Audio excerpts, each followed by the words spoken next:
Na década de 90, provavelmente você já escutou que pessoas negras não serviam para propaganda. Isso não sou eu que estou dizendo, foi esse publicitário aqui falando isso numa entrevista ao vivo na televisão. Eu, pessoalmente, estou falando de mim, eu não botaria um preto nos meus comerciais, porque eu acho que o preto desvaloriza o produto anunciado.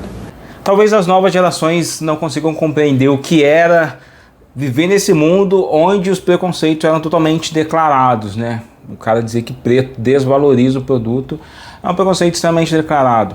O que ele estabeleceu aqui é o que alguns analistas, psicólogos e terapeutas chamam de crença limitante. Crenças limitantes são aquelas ideias que a gente difunde, que a gente traz para dentro e assume como se fossem verdades reais sobre os outros, sobre nós mesmos e sobre o mundo.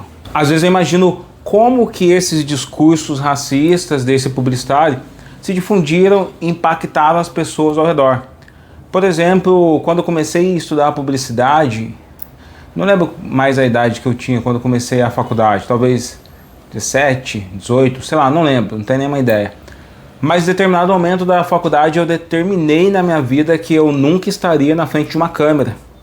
Não é que foi uma ideia, não é que foi tipo assim, olha, eu vou escolher uma parte da propaganda onde eu não preciso aparecer. Eu determinei, se eu tiver que trabalhar com conteúdo, nunca será na frente da câmera. E olha que loucura onde eu tô. Eu sou o escritor Alex Santos, escrevo sobre ciências sociais e ficção científica. E aqui no podcast Sinceras Ilusões eu compartilho algumas ideias e algumas reflexões profundas sobre a minha vida e sobre a sociedade. Antes de refletir com vocês, eu quero fazer um convite. Eu criei um grupo para pessoas que estão querendo discutir autoestima, que estão fazendo reflexões como essa que eu trago no podcast e que principalmente cria um ambiente seguro para a gente compartilhar as nossas vivências e comentar uns com os outros, de repente até fazer novas amizades a partir das reflexões que a gente constrói. E se você quiser fazer parte desse grupo, apoia o podcast com R$10, cara. R$10 hoje em dia por mês. O que você faz? É muito mais barato do que qualquer streaming de vídeo.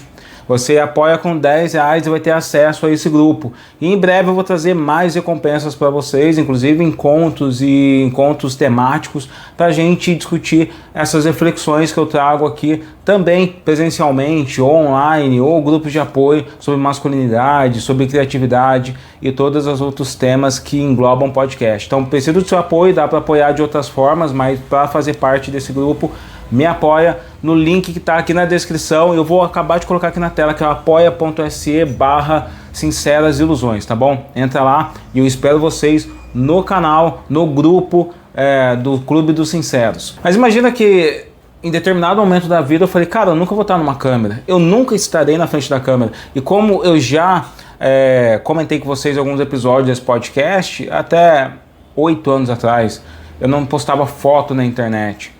Talvez porque essa crença limitante, que era o racismo, difundido na televisão, né? E quanto mais para trás você vai na história do Brasil, mais você vê essas declarações que negro não serve para isso, negro não serve para aquilo, negro não serve para não sei o que lá. Então imagina como isso se difundiu e de algum modo se diluiu e foi parar na minha cabeça, na minha psique, na hora que eu pensei que eu estava trabalhando publicidade, mas que eu não via nenhuma pessoa negra na frente das câmeras, que esses publicitários formados por essa geração que desprezava pessoas negras, reproduziam alguns preconceitos. De algum modo essa parada foi estabelecida na minha cabeça.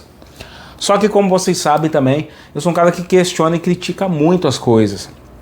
E essa minha vontade, meu ímpeto de criticar, fez eu experimentar, sabe? Eu dei algumas palestras, dei algumas entrevistas na televisão, muito tempo depois comecei a fazer podcast, tive podcast no YouTube, como esse que eu estou fazendo aqui, mas eu tive lá no Estúdio Flow, né? Então, experimentar, viver esse medo que eu tinha da exposição, me curou de determinado modo. Porém, eu acho que tem crenças limitantes que são mais profundas e mais enraizadas. E essas são as mais difíceis de reconhecer. Porque eu acho que elas são estabelecidas por situações e grupos que são mais complexos de se combater e de se confrontar. Porque, por exemplo, o sentimento antirracista, ele cresceu no mundo nos últimos anos. Então talvez foi essa difusão do antirracismo, onde muitas pessoas estavam questionando os padrões e dizendo que sim, pessoas negras são bonitas e pessoas negras precisam estar em tudo quanto é lugar. E aí a gente começa a ver pessoas negras representando os nossos padrões negros em vários lugares, e isso começa a quebrar essa crença limitante, que é uma crença social, uma crença que a sociedade tinha sobre a gente.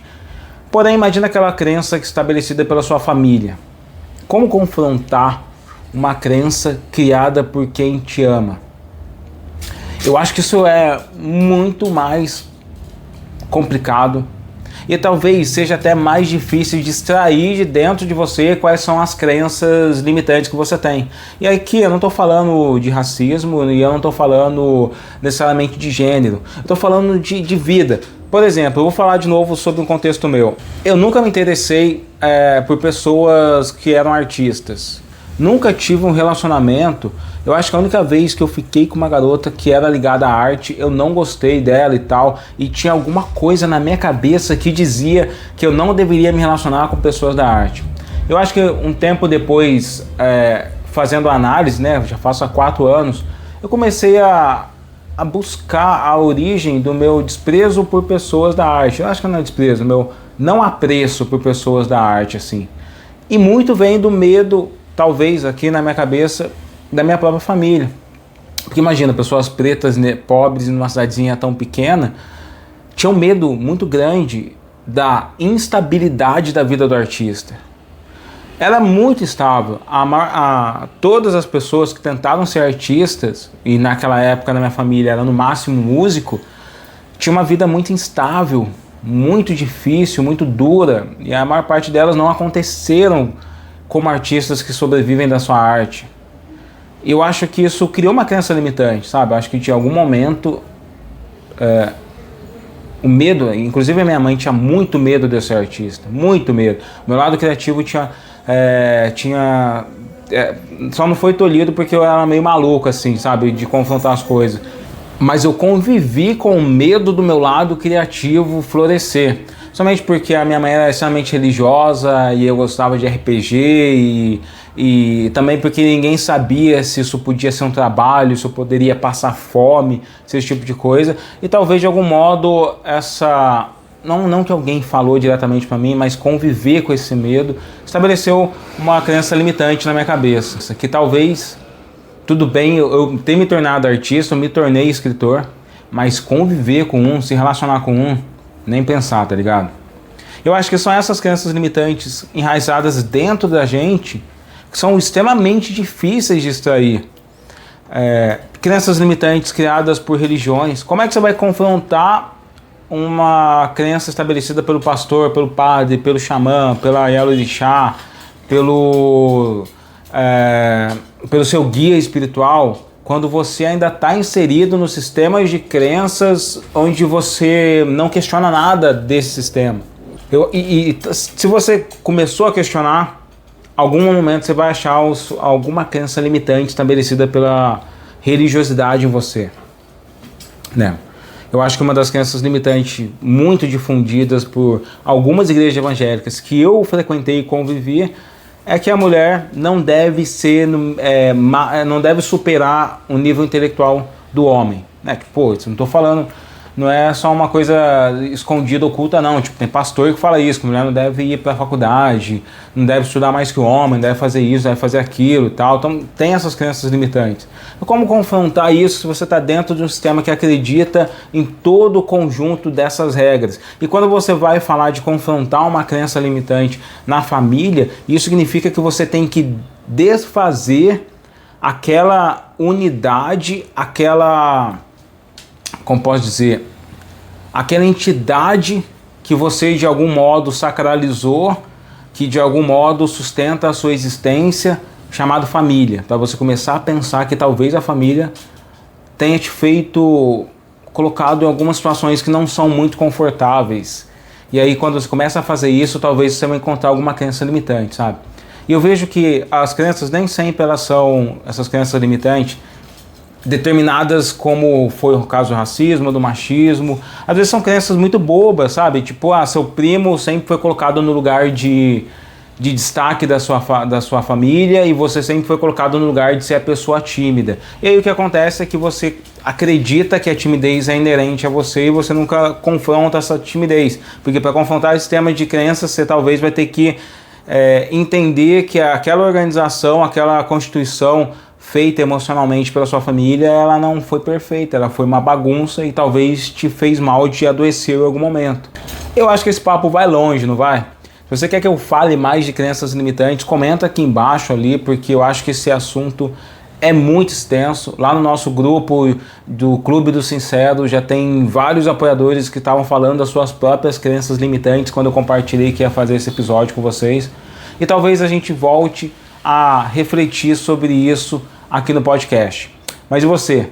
Depois que você me escutou, você começa a entender que talvez exista alguma crença limitante, alguma coisa que você considera como verdade e que talvez não seja uma verdade, alguma visão que você acha sobre o mundo e que possa ser expandida, possa ser modificada? Eu acho que o papo de hoje era sobre isso e a gente se vê no próximo episódio aqui do Sinceras Ilusões.